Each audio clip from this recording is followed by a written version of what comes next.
Bonjour Jérémy, bonjour Hugo, merci d'être avec moi pour ce nouveau podcast des explorateurs du e-commerce. Alors ensemble, on va parler de marketplace avec un retour d'expérience de toi Jérémy et le côté solution Channel Engine avec Hugo. Mais avant quand même, pour qu'on apprenne à vous connaître, est-ce que vous pouvez vous présenter, parler un peu de votre parcours, de votre job actuel, un peu votre périmètre d'action aussi dans ce job. Jérémy, je vais commencer par toi et puis après Hugo, tu pourras enchaîner. Bonjour Charles, enchanté et merci pour cette invitation à ton podcast. Plaisir. Moi, je travaille en tant que responsable de la marketplace pour la marque Siadeco Ok. que j'ai rejoint en mars 2022. Donc ça fait maintenant un peu plus de 2 ans que je suis en poste. Au départ, j'étais en agence d'acquisition digitale, donc tout ce qui était Google Ads, Facebook Ads, pardon, etc. Mhm. Et donc Arthur, qui gère la marque Sia, donc c'est le directeur de toute la marque, m'a contacté pour venir lancer l'activité SIA sur les marketplaces. Donc, c'était vraiment une création de poste. D'accord. Il y avait tout à faire from scratch. Donc, il a fallu apprendre à utiliser les outils, découvrir l'univers des marketplaces qui est assez nouveau. Et je dirais qu'aujourd'hui, donc j'ai 2 rôles en tant que responsable marketplace. J'ai un premier rôle qui est plus sales, puisque en fait, il s'agit d'identifier les nouvelles opportunités de marketplace, que ce soit en France et en Europe. Mhm. Euh, Contacter ces marketplaces, discuter d'une intégration, donc ça passe par un call de présentation. Une fois qu'on a un go de principe, on lance la partie onboarding. Ok. Et ensuite se lance mon deuxième rôle, donc c'est le rôle plus opérationnel, puisqu'il s'agit d'optimiser les catalogues avec l'ajout des nouvelles références, gérer le retail média qui s'est déployé sur la plupart des marketplaces, Mhm. et proposer, donc être force de proposition pour préparer des opérations commerciales et des mises en avant sur les différents canaux. T'es un peu un couteau suisse de la marketplace, quoi. Ouais, c'est ça, c'est-à-dire que mon rôle, c'est vraiment de lancer des nouvelles opportunités et de gérer et de développer l'existant. Voilà. Ok, très bien. Merci pour ta présentation. Hugo, je te laisse la main pour te présenter également. Complètement. Encore une fois, merci Charles pour l'invitation, comme Jérémy l'a dit. Avec plaisir. Donc, moi, c'est Hugo. Je suis responsable commercial de la France pour Channel Engine depuis maintenant 1 an et demi, 2 ans. Alors, mon parcours, ça fait 7-8 ans maintenant que je bosse dans le monde du e-commerce slash marketplace. J'ai commencé en tant que e-commerçant pendant 3 ans, puis après, j'ai bossé côté marketplace, donc vraiment côté opérateur, pour un grand groupe du bricolage en France où on a développé une marketplace avec une toute petite équipe à la base Ok. pour en faire un gros bateau dans le monde des marketplaces. Et du coup, maintenant, chez Channel Engine depuis 1 an et demi. Euh, alors, mon rôle consiste en quoi? Donc, tout simplement, faire en sorte que notre pôle France, notre équipe France et aussi notre stratégie France pour Channel Engine décolle et se construise forcément avec les meilleures bases possibles. Donc, ça va sur plusieurs choses, forcément identifier les meilleurs partenaires avec qui on peut bosser, Ouais. faire en sorte aussi d'aider ces partenaires à grossir d'un point de vue marketplace, mais aussi au global faire en sorte que voilà, Channel Engine soit un acteur de référence en France. Très bien. Merci à ton tour pour ta présentation. Alors, on vous connaît tous les deux personnellement, un petit peu votre parcours, votre job, etc. Maintenant, ce qu'on a envie de connaître, c'est votre entreprise avec un petit peu plus de détails. Du coup, Jérémy, je te repasse la main. Est-ce que tu peux nous parler de Siadeco avec un petit peu plus de détails? Bien sûr, alors Siadeco, c'est une marque spécialisée dans la décoration intérieure. On a un positionnement assez premium. Notre savoir-faire historique, c'est la petite déco, donc principalement les Ouais. fleurs artificielles, les bougies et les vases. Ok. Et on a depuis peu développé un nouveau pôle mobilier avec la gamme Sia Home. Donc c'est tout ce qui est l'univers de la maison, toujours, mais avec un positionnement sur les canapés, les convertibles, les tables, les chaises, donc le plus gros mobilier. Et c'est combien de personnes, du coup? Ça représente combien de personnes? On est autour d'une dizaine à travailler sur la marque au quotidien et une quinzaine de personnes à l'entrepôt qui s'occupent d'expédier et de préparer les commandes des clients. Très bien. Et du coup, Hugo, je te repasse la main pour un petit peu plus de détails sur Channel Engine. Complètement. Alors, Channel Engine, donc on est un intégrateur de flux, marketplace. Donc forcément, on a cette grosse casquette marketplace, mais on fait tout aussi forcément tout ce qui est canaux d'acquisition. Ouais. Euh, donc Channel Engine, à la base, on est une solution néerlandaise, donc on est basé aux Pays-Bas avec le siège qui est aux Pays-Bas, à Leiden, donc pas loin de la côte. Mm. Euh, le gros twist de Channel Engine qu'on apporte, c'est vraiment le côté international. Donc forcément sur notre couverture marketplace qui s'étend de l'Afrique jusqu'à l'Asie, en passant par les USA et forcément majoritairement sur l'Europe, mais aussi d'un point de vue équipe. Donc c'est-à-dire on est vraiment dans une équipe qui est assez internationale. Je crois que Mmh. dans les derniers chiffres, on était 41 nationalités Ah oui, à Channel Engine, donc ça apporte pas mal voilà de petits plus au quotidien. quand même. Donc vraiment voilà encore une fois ce côté très international. Très bien. Et du coup, on va parler, j'en parlais un petit peu tout de suite en introduction, mais on va parler de marketplace aujourd'hui avec ton retour d'expérience aussi, Jérémy, mais toi Mhm. évidemment Hugo, parce que comme tu le disais, ça fait un moment que tu es dans le business de la marketplace. Donc voilà, pourquoi avoir choisi cette thématique, même si c'est un peu évident, pourquoi avoir choisi celle-ci? Et est-ce que vous avez aussi quelques chiffres pour planter le décor avant qu'on rentre vraiment dans le vif du sujet? Bah, si tu veux, Jérémy, tu peux commencer, puis Hugo prendre le relais. Complètement. Justement, c'est intéressant que tu parles de chiffres parce que j'ai vu passer une étude il y a un mois, donc qui est sortie début juin, du Boston Consulting Group, Ouais, qui a sorti un chiffre intéressant, c'est que les marketplaces représentent aujourd'hui 67% des ventes du e-commerce, contre 40% il y a 10 ans. Donc ok. on marque en fait que l'activité e-commerce représente la plus grande partie enfin, l'activité marketplace, Ouais, pardon, ouais, ouais. représente la plus grande partie de l'activité e-commerce. Donc ça montre bien la croissance du secteur et pourquoi les marques s'y intéressent de plus en plus. Parce que maintenant, il y a un vrai intérêt pour les marques de se positionner sur les places de marché. Très bien. Et vas-y, Hugo, si tu as d'autres éléments. Ouais, complètement. Il y a un élément que Miracle, la solution Mm. enfin l'éditeur de solutions marketplace avait apporté il y a quelques années, qui était assez parlant. Ils avaient amené justement le fait que 66% des utilisateurs, des consommateurs, préfèrent des sites proposant des marketplaces à ceux qui n'en proposent pas. Mhm. C'est assez intéressant justement pour rebondir là-dessus dans ma précédente expérience, quand on avait monté une marketplace dans un groupe de bricolage assez connu. En fait, pourquoi avoir monté une marketplace? Tout simplement parce qu'on se rendait compte que voilà, rajouter de nouveaux produits sur le site e-commerce en AP, en magasin, ça prenait un temps monstrueux. Ouais. On était sur des 6 mois, 1 an minimum, tandis qu'avec la marketplace, c'est vraiment de la réactivité, c'est vraiment faire en sorte de proposer un maximum d'offres, aux clients, et de vraiment faire en sorte, encore une fois, de garder cette image de marque, et d'excellence. Donc c'est vrai que pour le coup, on le voit au quotidien à Channel Engine, on a énormément de groupes qui étaient vraiment basés sur du B2B à la base, qui sont en train de switcher sur du D2C via la marketplace parce que ça rapporte forcément pas mal de notoriété en plus. Donc il y a vraiment toute Mm. cette question de brand awareness qui est forcément accélérée via la marketplace, mais aussi on vient chercher forcément de la croissance qui est quand même assez importante. Très bien. Bah, merci à tous les deux pour ces éléments d'introduction. Et maintenant, si vous voulez bien, on va passer vraiment dans le vif du sujet. Moi, j'avais envie de prendre une question pour un petit peu toutes les personnes qui nous écoutent, parce qu'on a des marques qui sont pas encore sur les marketplaces ou qui commencent, mais qui savent pas vraiment enfin, quelle stratégie adopter. Et justement, vendre sur les marketplaces, quelle stratégie adopter? Moi, ce qui m'intéresse, c'est d'avoir vraiment votre expertise à tous les deux à ce sujet-là.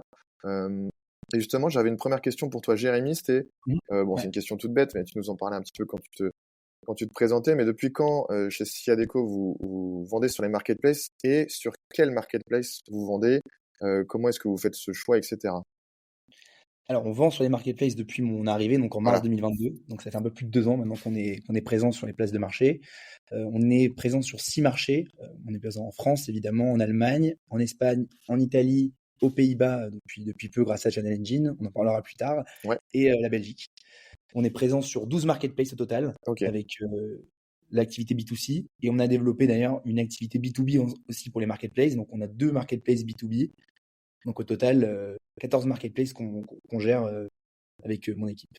Et du coup, tu l'évoquais tout à l'heure, mais voilà, vous vendez sur les marketplaces depuis que tu es arrivé.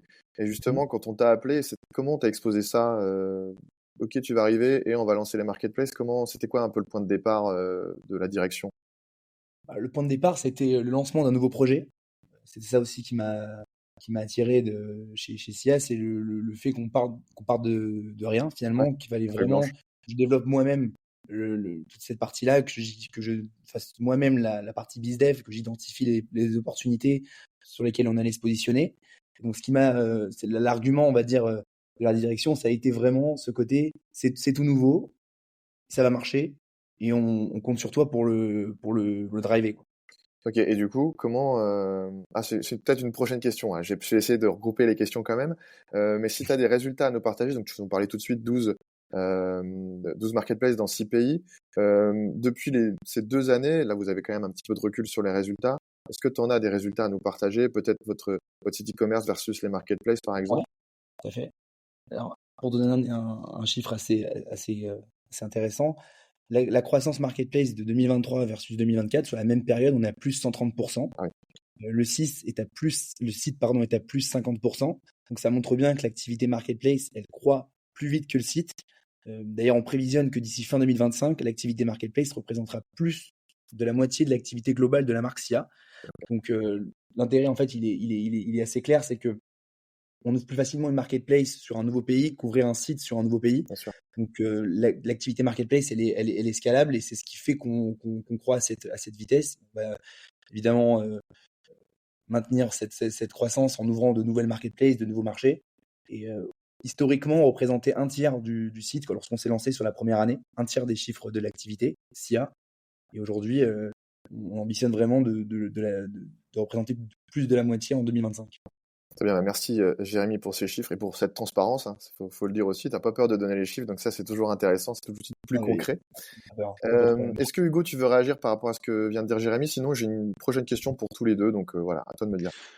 Ouais, complètement. Alors, je trouve que forcément, on travaille de façon assez étroite avec Jérémy et son équipe. C'est vrai que pour le coup, s'ils ont réussi à atteindre des sommets comme ça en termes de revenus marketplace, je pense que aussi il y a une stratégie qui a été vachement bien ficelée Ouais. côté Jérémy, en sachant exactement où il s'était allé en termes de marketplace, en termes de revenus, en termes de cible client. Donc je pense que bravo à toute l'équipe SIA. Je pense Merci que c'est Hugo. important de le mentionner C'est bien. parce que ils ont exécuté leur stratégie de A à Z. Et puis forcément, ça paye. On voit les résultats. Ouais. Et justement, Jérémy, j'avais une question pour toi. Bon, voilà, on a une trame de questions, mais j'ai des questions qui me viennent aussi. C'est, ok, t'es arrivé, ok, on va se lancer sur les marketplaces, mais on commence par où? Comment ça se passe pour vendre sur les marketplaces? Ok, faut une vision, faut essayer de voir court, moyen, long terme comment ça peut se passer, la stratégie. Mais clairement, voilà, tu commences par où, quoi? Alors déjà, on commence par où? On commence par la France, Ok, oui, parce qu'on est exactement, nous on expédie tous nos commandes depuis Châteauroux, donc forcément on a la maîtrise logistique, on en parlera plus tard parce qu'on appartient à un groupe qui s'appelle le groupe CAFOM. ok, On y reviendra, j'imagine. Nous, en fait, on a la possibilité d'expédier des commandes partout en Europe, mais on a commencé évidemment par la France. Donc, on a identifié les principaux acteurs dans notre catégorie. Donc, nous, on disait on a un positionnement premium. Donc, on a commencé par lister toutes les marketplaces qui ont un positionnement premium dans la catégorie Home and Garden. mm, Et après, voir lesquels étaient les plus, plus faciles à contacter ouais, et pouvoir présenter notre projet. Puis on a commencé par une, puis par deux, puis après on a développé l'équipe, et puis on a vraiment développé cette partie intégration qui, on en parlera plus tard aussi, peut prendre un certain temps, mais qui est vraiment le nerf de la guerre en marketplace finalement. Et nous, notre stratégie a été de vraiment identifier les principaux acteurs et être là où sont nos clients. mhm. Ok, et justement, ça a été quoi le rôle de Channel Engine à ce moment-là? À quel moment a commencé votre collaboration? Du coup, vous pouvez répondre tous les deux. Hugo, je vais te laisser présenter Channel, en quoi ça nous a passé Ouais, une alors durée. je pense que maintenant, ça fait quoi? Ça fait un peu moins d'une année maintenant qu'on bosse ensemble. Euh, ouais, un peu moins d'une année. Alors, le gros point sur lequel voilà, on a décidé de collaborer ensemble, c'est parce qu'il y avait vraiment encore cette dimension internationale. Ok, Quand on s'est rencontré avec Jérémy, il y avait plusieurs marketplaces qui étaient hyper intéressantes, qu'il n'arrivait pas à trouver par exemple sur la France. Je note par exemple des Naduvie, qui sont des marketplaces hyper niches sur par exemple la partie Benelux, euh, qui étaient vraiment dans leur stratégie. C'est des marketplaces qui sont forcément disponibles en France. On voit des maisons du monde, on voit des Les Redoutes, mais c'est vrai qu'au bout d'un moment, on fait un peu le tour. ouais. Donc il y avait vraiment cette ambition d'aller chercher toujours de la croissance en continu via d'autres pays. Et c'est justement là où Channel Engine est rentré dans dans la picture en fait, en proposant vraiment cette couverture globale marketplace, sans passer par un intégrateur pour la France, un intégrateur pour les Pays-Bas, etc., etc. C'est ça, nous on voulait vraiment une solution tout en un, Ok. qui avait une expertise du domaine et surtout cette connaissance avec un recul à l'international. C'est vraiment ça qui nous a attiré avec Channel Engine. C'est quand Hugo m'a présenté vraiment toute les potentiels marketplaces vers lesquels on pouvait aller avec Channel Engine. Mhm.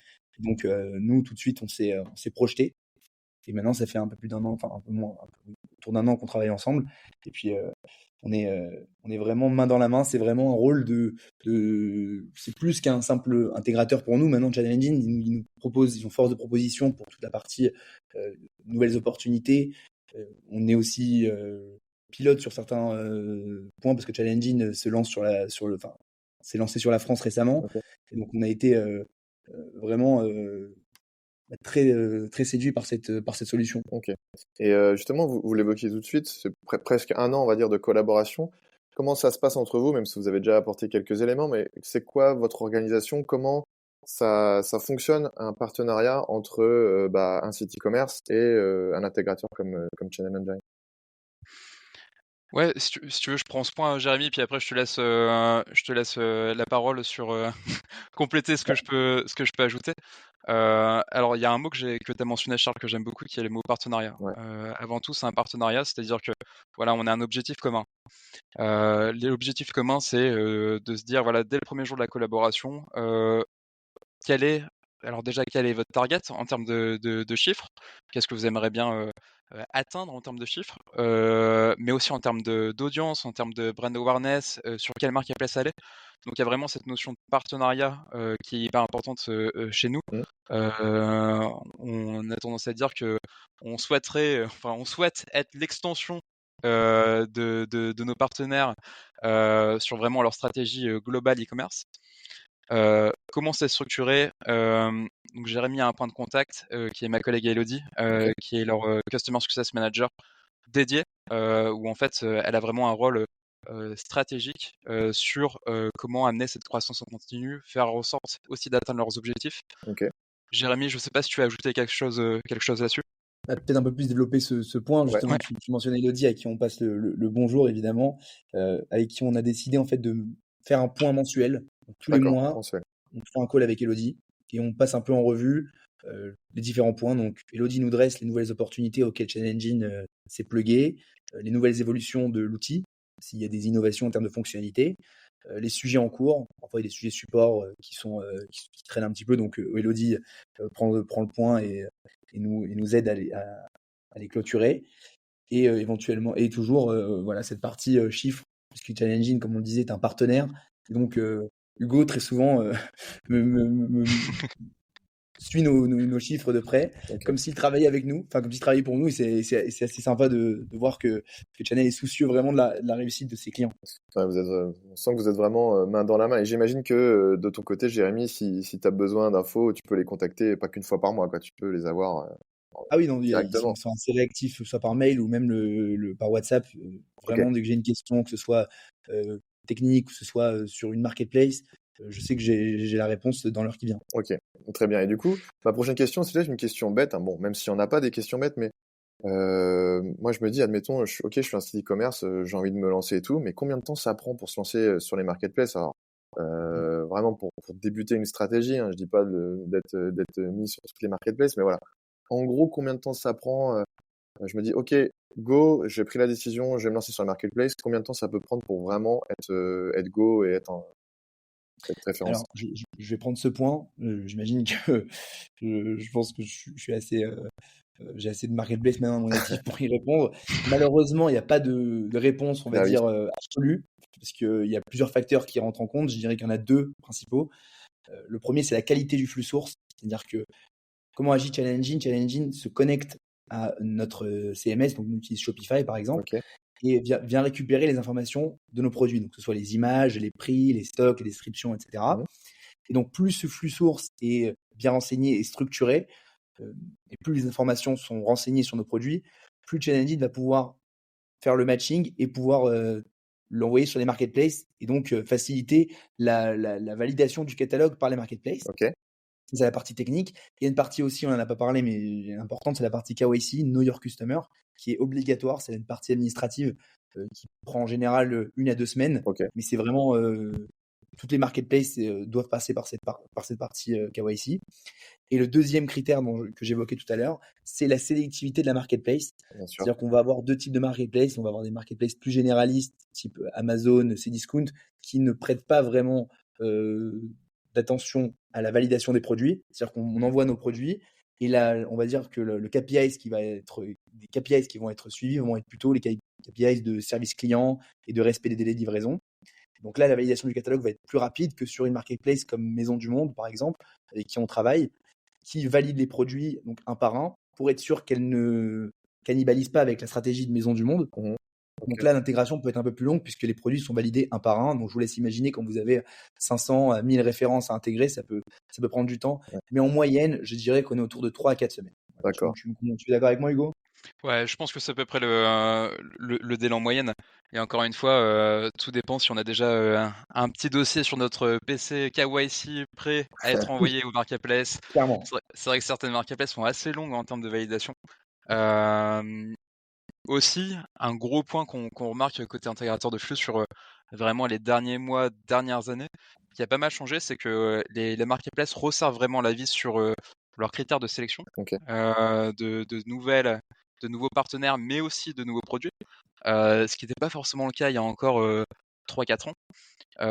Donc c'est vrai que ça devient de plus en plus compliqué de rejoindre les bonnes marketplaces. Donc il y a Ouais. toujours un peu de bataille entre guillemets entre nos partenaires, nous côté intégrateur de flux, les marketplaces pour vraiment valider la candidature de certains de nos partenaires. Donc c'est vrai que c'est un délai de 3-4 semaines qui est complètement dans la moyenne, mais qui se tend tout doucement quand même à se rallonger. D'accord.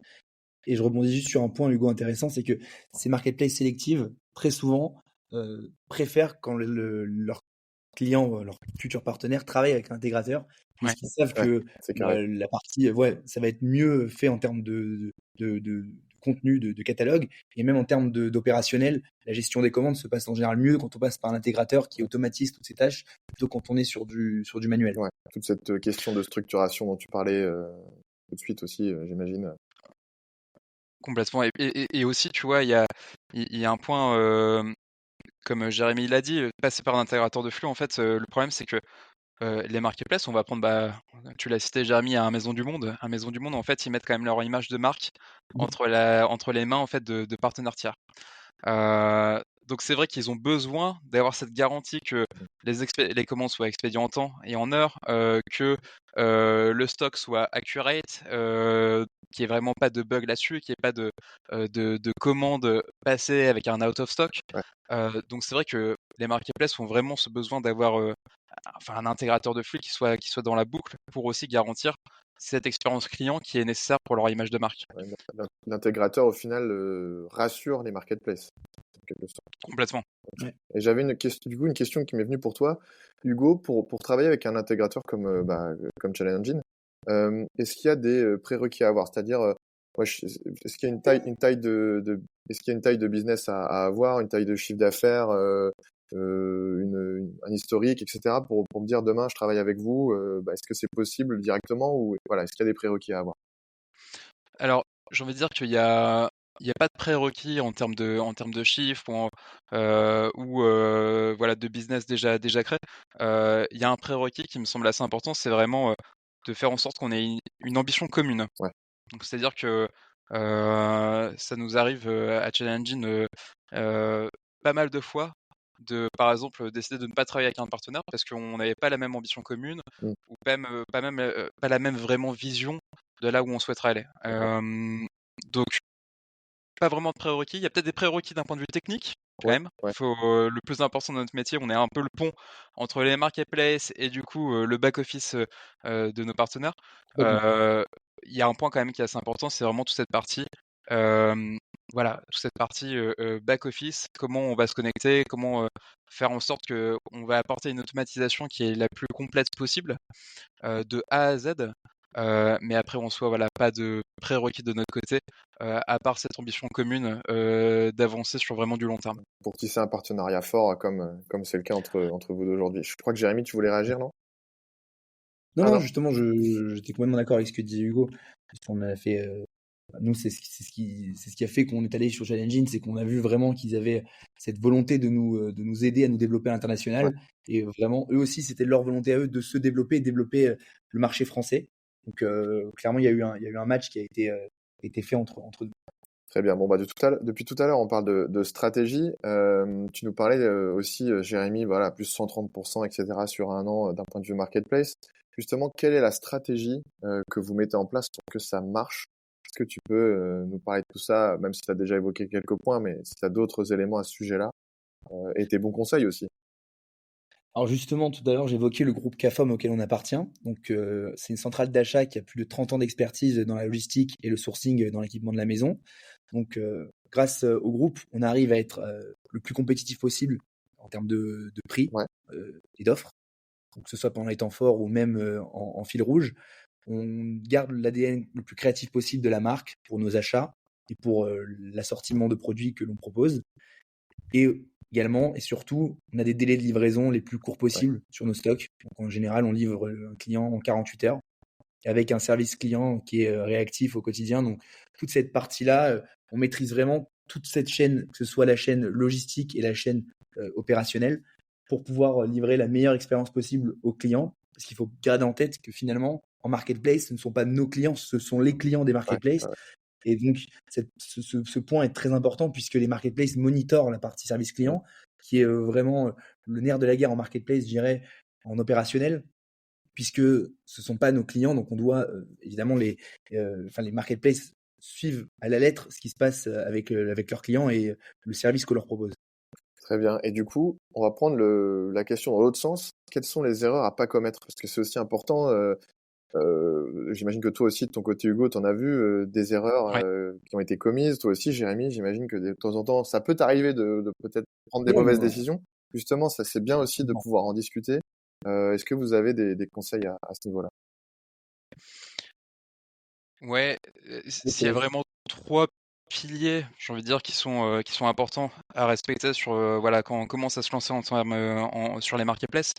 Sur les 3 piliers, il y a cette question de, heu, aller sur le bon canal, donc c'est-à-dire aller sur, la bonne marketplace qui va répondre, bah, voilà, à notre cible client, à notre cible prix, où les produits font sens.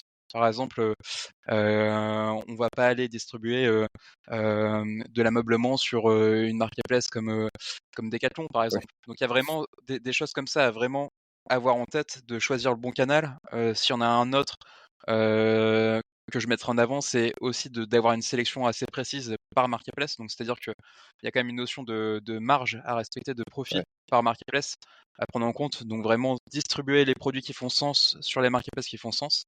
Heu et après le troisième pilier, j'ai envie de dire de s'entourer. mmh, C'est de ne pas avoir peur, de se lancer tête basse, tout seul et d'aller un peu à droite à gauche. Le but, c'est vraiment s'entourer aussi, avec des partenaires logistiques, qui sont de confiance, des agences marketplace si besoin, ouais, pour vraiment, aider dans cette stratégie. Parce que derrière, il y aura un impact. Il y aura un impact, qui est sûr, qui sera sur le chiffre, qui sera sur la notoriété, et qui au fur et à mesure, du coup, va se répercuter également sur le propre site mmh. e-commerce. Jérémy, est-ce que tu as d'autres Je rajouterais un point en particulier qui peut paraître assez anodin, mais qui finalement, là, c'est mon expérience qui parle, c'est de bien euh, lire les conditions commerciales des marketplaces sur lesquelles on s'intègre. Je vais donner un exemple concret. Euh, les retours, par exemple, certaines mmh, marketplaces nous laissent le choix entre les retours payants ou gratuits, d'autres imposent des retours gratuits. Les tarifs d'expédition, parfois certaines marketplaces bloquent les prix jusqu'à un certain montant. Et ces éléments-là, ces éléments finalement qu'on définit dès l'intégration, vont définir après l'offre qu'on va proposer. Et l'idée, en fait, c'est vraiment de garder la maîtrise de ces marges pour ne pas proposer des conditions, enfin, pour ne pas proposer des remises à des partenaires alors qu'on n'a pas les mêmes conditions qu'un mmh, autre. Et là, finalement, on peut se retrouver avec des soucis en termes de marge. Et donc, l'idée, c'est de pas avoir de mauvaises surprises, en fait. ouais. c'est vraiment bien régler cette partie dès l'intégration, voir avec les marketplaces s'il y a des conditions, on va dire en termes de délai de livraison, est-ce qu'on ne doit pas dépasser certains délais, etc. Ok. Donc ces points-là, je pense que c'est des points qu'il faut vraiment, parce que nous on en a fait des frais, hein, c'est pour ça que j'en parle, de vraiment bien finaliser toute cette partie et savoir dans quoi on s'intègre et à quelles conditions. Parce que toi, tu as eu des mauvaises surprises du coup? Là, du coup, en fait, nous, ce qui s'est passé, c'était avec les retours, finalement, pour la partie immobilier. Nous, on ne peut pas finalement proposer, j'imagine comme tout vendeur, on peut pas avoir les retours gratuits, forcément, impacte le prix de vente. Bien sûr. Et donc, sur certaines marketplaces, on s'était intégré un peu trop vite, on va dire. Et donc, il nous est arrivé d'en couper certaines pour ces points-là. Très bien. Bah, vous voyez, j'avais une prochaine question un peu pour entamer la conclusion de notre échange sur. J'allais vous demander quels sont vos 3 meilleurs conseils pour vendre ce marketplace, mais je crois qu'au final, on y a répondu en parlant de ces erreurs. C'est-à-dire que, ok, allez sur le bon canal pour toucher la bonne cible, distribuer les bons produits sur les bonnes marketplaces. Tu donnais l'exemple, voilà, si tu vends du mobilier chez Decathlon, ça va pas marcher. Bien s'entourer aussi de partenaires. Et le dernier point, pour ne pas avoir de mauvaises surprises, bien lire les conditions commerciales. Tu nous parlais d'une mauvaise expérience pour un retour ou le tarif d'expédition, etc. Est-ce que vous avez des éléments, d'autres conseils à ajouter pour conclure un peu notre échange? Je pense que Jérémy a apporté un point qui est Ouais, quand même assez magnifique sur les conditions commerciales, totalement. qui me semblait hyper importante. Faut pas oublier quelque chose, c'est que les marketplaces regardent ce que les autres marketplaces font. Donc c'est-à-dire Oui. qu'une marketplace ameublement va regarder ce que son principal compétiteur fait dans l'ameublement. Ok. Donc il y a pas mal de compétitions aussi internes envers les marketplaces sur des secteurs très définis. Donc faut faire aussi attention à ce point de vue-là sur voilà, si je vais sur la marketplace A qui est le plus gros compétiteur de la marketplace B que j'aurais peut-être envie de rejoindre au bout d'un moment, faut faire attention à choisir vraiment encore une fois la marketplace qui fait Ouais. sens, et vraiment aussi gérer cette partie un peu de compétition qu'il peut y avoir entre les marketplaces et s'attendre forcément à des retours de certaines marketplaces qui vont négocier des exclus, qui vont pas être forcément contentes si on va diffuser sur le compétiteur, etc., Effectivement. etc. Donc je pense qu'il y a aussi cette partie à prendre, à garder en tête. Et Jérémy, je crois que tu voulais réagir par rapport à ça? Justement, ce que Ouais. je trouve très intéressant, ce que vient de dire Hugo, c'est que effectivement, parfois 2 marketplaces sont intéressantes, mais il peut y avoir un problème si on s'intègre sur les 2, un problème en termes de positionnement et de concurrence entre ces marketplaces. Donc l'idée, c'est vraiment d'identifier laquelle est la plus intéressante en termes de prix, puisque finalement, si on pratique les mêmes prix sur les marketplaces, il n'y a pas aucune marketplace va se démarquer réellement, puisque Ouais. il y a des algorithmes que les marketplaces utilisent pour aller traquer les prix, comme disait Hugo, sur les 2 marketplaces sur lesquels on est présent. Et donc finalement, c'est notamment avec Google Shopping que c'est fait. Mm. Ce sera le prix le moins cher qui sera mis en avant, et finalement, ça va être cette marketplace-là qui va se démarquer. Donc l'idée, c'est vraiment d'identifier les principaux acteurs et proposer des remises exclusives, être vraiment proactif sur la partie opérationnelle avec du retail média, etc. pour pouvoir vraiment tirer pleinement parti d'une marketplace et pas juste être sur plusieurs et ne finalement pas avoir une seule qui explose. Très bien, merci en tout cas à tous les deux pour tous ces conseils. Je trouve cette dernière partie, cette dernière question qui a été vraiment beaucoup développée et super intéressante sur, effectivement, il y a des erreurs, mais du coup, vous donnez un peu les conseils pour ne pas commettre ces erreurs. Et on a pas mal parlé voilà, de la stratégie avec ton retour, Jérémy, mais aussi le côté technique avec Hugo. Donc c'était vraiment intéressant de parler tout ça pour toutes ces personnes qui nous écoutent et qui vendent déjà peut-être un peu sur les marketplaces ou qui veulent se lancer. Je pense qu'ils ont déjà pas mal d'éléments pour avancer, pour se poser les bonnes questions et pour faire avancer leur business parce que c'est quand même le but. Je vous propose maintenant de parler un petit peu de vos projets qui arrivent pour conclure. C'est quoi les projets qui sont en cours sur cette fin d'année 2024, peut-être l'année prochaine côté Siadeco, et puis après on parlera de Channel Engine. Alors côté SIA, nous, c'est principalement la poursuite de notre internationalisation Ouais, avec Channel Engine. Nous, on aimerait se développer sur des marchés sur lesquels on n'est pas, la Suisse, le Portugal, l'Autriche, la Pologne. Vraiment pouvoir avoir des délais compétitifs partout en Europe, puisqu'on a la maîtrise et la possibilité de livrer partout en Europe avec avec la logistique de CAFOM, du groupe auquel on appartient, et également le développement d'une activité achat spécialement dédiée à la partie marketplace, étant donné qu'on prend de la place en termes d'activité et qu'on va à terme devenir la plus grosse partie de l'activité SIA. On va développer une partie achat pour pouvoir proposer des assortiments spécifiques au marketplace. Là, on a identifié que ces assortiments se vendaient le mieux. Je prends l'exemple très simple. Sur une marketplace, on vend très bien des vases. On va développer des vases exprès pour cette marketplace et donc dupliquer ce modèle à toutes les marketplaces sur lesquelles on est présent. Très bien. Donc ce côté achat et ce côté internationalisation sur les projets qui arrivent. Et de ton côté, Hugo, du coup? Complètement. Alors, sur le côté vraiment international, ça fait partie aussi forcément de notre objectif, de continuer cette poursuite d'ouverture de marketplace aux 4 coins du globe. Là, à l'heure actuelle, on est sur un peu plus de 950 marketplaces disponibles dans ChallengeIn. Le but, c'est d'arriver à dépasser cette barre, cette belle barre des 1000 marketplaces. Ce serait génial.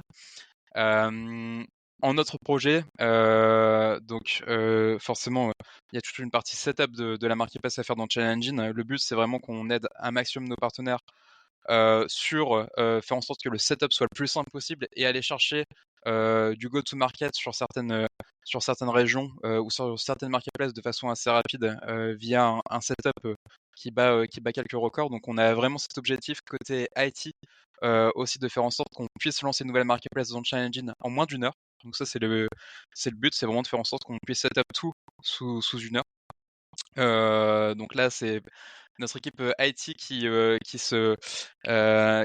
est en plein travail en ce moment pour vraiment ajouter pas mal d'intelligence dedans, avec de l'IA, de la catégorisation automatique, du mapping automatique pour vraiment faire en sorte d'aller chercher de la croissance sur de nouvelles marketplaces de façon assez simple. En deux autres petits points, on avance énormément sur la partie Amazon Vendor, donc Amazon 1P.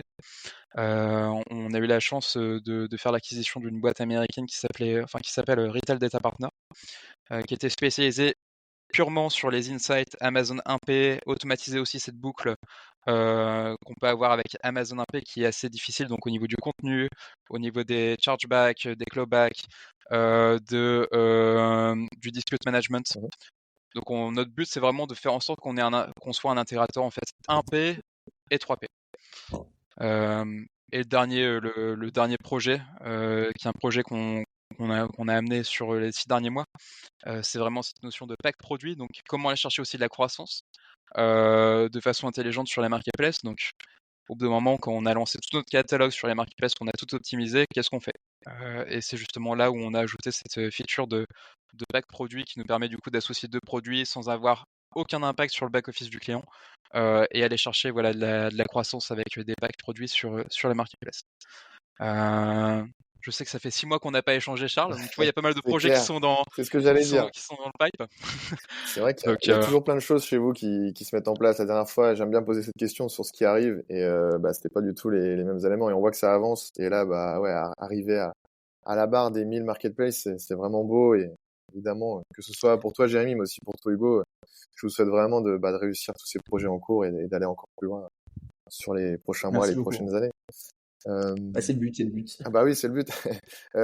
Écoutez, on arrive à la fin de notre discussion. Si vous voulez bien, je vais vous laisser chacun un mot de la fin, une petite phrase de fin pour conclure notre échange. On commence par toi, Jérémy, et puis on finira par Hugo.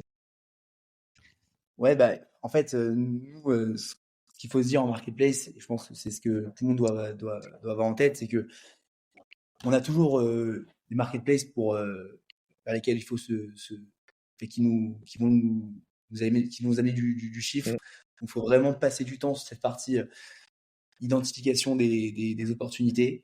Vraiment, quand on n'est pas en marketplace, il faut ne pas imaginer cette période-là, puisque c'est la partie qui va vraiment diriger la croissance de l'activité marketplace. Donc vraiment passer le plus de temps possible sur la partie identification des opportunités, et vous verrez qu'il y en a vraiment pour tout le monde. Très bien, merci Jérémy et Hugo pour conclure la conclusion Complètement. Alors, tout d'abord, un grand merci encore une fois pour l'invite, pour ce podcast. J'espère que tous les auditeurs vont prendre quelques tips que Jérémy a partagé. Parce qu'encore une fois, ils ont vraiment cette stratégie qui est hyper costaud et ça se voit dans les résultats. Le mot de la fin, n'ayez pas peur de vous lancer sur les marketplaces. Encore une fois, entourez-vous avec des partenaires. Parce que la croissance, il y en aura. Il y en aura, c'est sûr. À partir du moment où on a pris du coup ces petites informations dans le podcast, qu'on les applique, on verra forcément le résultat. Et puis, on a énormément de partenaires qui se retrouvent maintenant à avoir une part de marché au niveau des marketplaces qui est supérieure à leur propre site e-commerce. Donc, c'est des choses qui vont continuer à se développer d'ici les prochaines années. Très bien, ouais. N'ayez pas peur de vous lancer, vous qui nous écoutez. Et si vous avez besoin de conseils, bien sûr, hein, n'hésitez pas à entrer en contact avec Hugo de Channel Engine ou de vous renseigner également sur le site. Et puis si, bien sûr, vous ne connaissiez pas le site de SIA Déco et que vous avez besoin de déco ou aussi de produits de la maison, bah voilà, maintenant vous connaissez une nouvelle adresse pour y aller avec Jérémy. Bah, c'était vraiment un plaisir. Je vous remercie tous les deux d'avoir accepté de participer à ce podcast avec, bah ouais, comme tu le disais, plein de bonnes pratiques, plein de tips. Les erreurs à pas commettre. On sait un petit peu plus aussi comment ça fonctionne entre, dans le partenariat. On insistait bien sur ce mot de partenariat entre vos deux entreprises. Donc vraiment, c'était un plaisir d'échanger avec vous. Et il y a vraiment plein de choses à retenir. Et bah, une nouvelle fois, vous qui nous écoutez, j'espère que ça vous a plu et que vous avez trouvé l'envie d'aller plus loin sur les marketplaces. Et comme je le disais tout à l'heure, je vous souhaite plein de réussites. À vous deux, bien sûr, qui étaient mes invités aujourd'hui, mais à toutes et tous dans vos activités. Merci encore, Hugo et Jérémy, et à très bientôt pour. Merci à toi, Charles. Très bon. Grand merci, Charles. À très bientôt. Super intéressant. Ok, les gars. Hop, je stoppe. Bon, on est à 40 minutes, c'est cool.